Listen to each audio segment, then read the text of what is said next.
From Jerusalem, a message of urgency and ultimatum.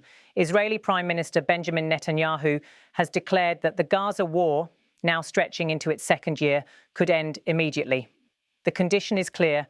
Hamas must accept a truce proposal put forward by US President Donald Trump.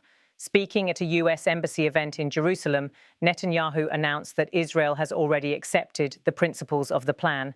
Israel has accepted the principles, the proposal put forward by President Trump to end the war, beginning with the immediate release of all our hostages which have been held in the dungeons of Gaza for 700 days. If President Trump's proposal is accepted, the war can end immediately. Those remarks mark one of Netanyahu's most direct statements yet on the path to ending the nearly two-year conflict. His emphasis on the 700 days of captivity underlines the human cost. Israeli hostages held underground in Gaza, waiting for release while families back home wait for answers. Netanyahu's message was pointed. Israel is ready to stop fighting, but only if Hamas accepts Trump's offer. The war, which erupted in late 2023, has scarred both sides. Gaza's neighborhoods lie in ruins, thousands of civilians have been killed or displaced, and Israel has endured wave after wave of rocket fire. Previous ceasefires mediated by Egypt, Qatar, and the United Nations collapsed within days. Netanyahu's framing is stark. Israel has agreed, and the future of peace lies entirely with Hamas. At the center of this diplomatic maneuver is Donald Trump. The US president's proposal hinges on an immediate exchange, hostages released in return for a ceasefire. Unlike the slow and incremental peace frameworks of past administrations, Trump's deal is packaged as swift and transactional. Supporters say it could break years of stalemate. Critics warn it may be too simplistic to hold. The number 700 days looms large. For Israeli families, it represents nearly 2 years of anguish and protest.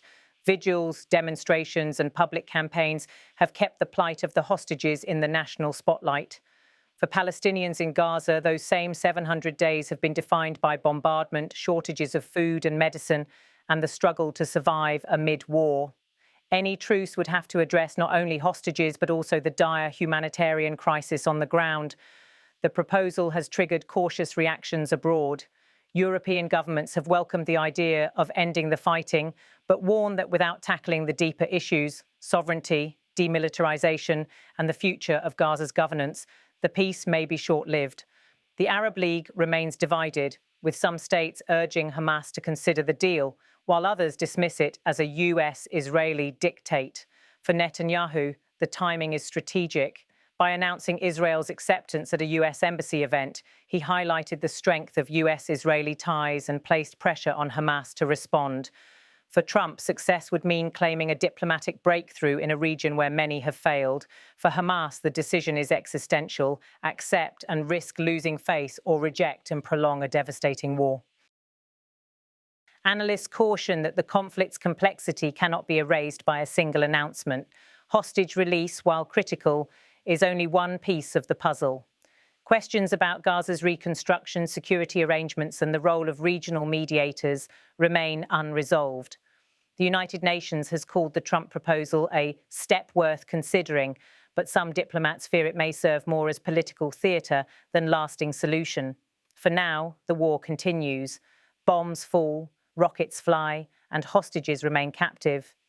Yet Netanyahu's statement introduces a dramatic possibility that after nearly 2 years, the war could end overnight, not through battlefield victory, but through a deal.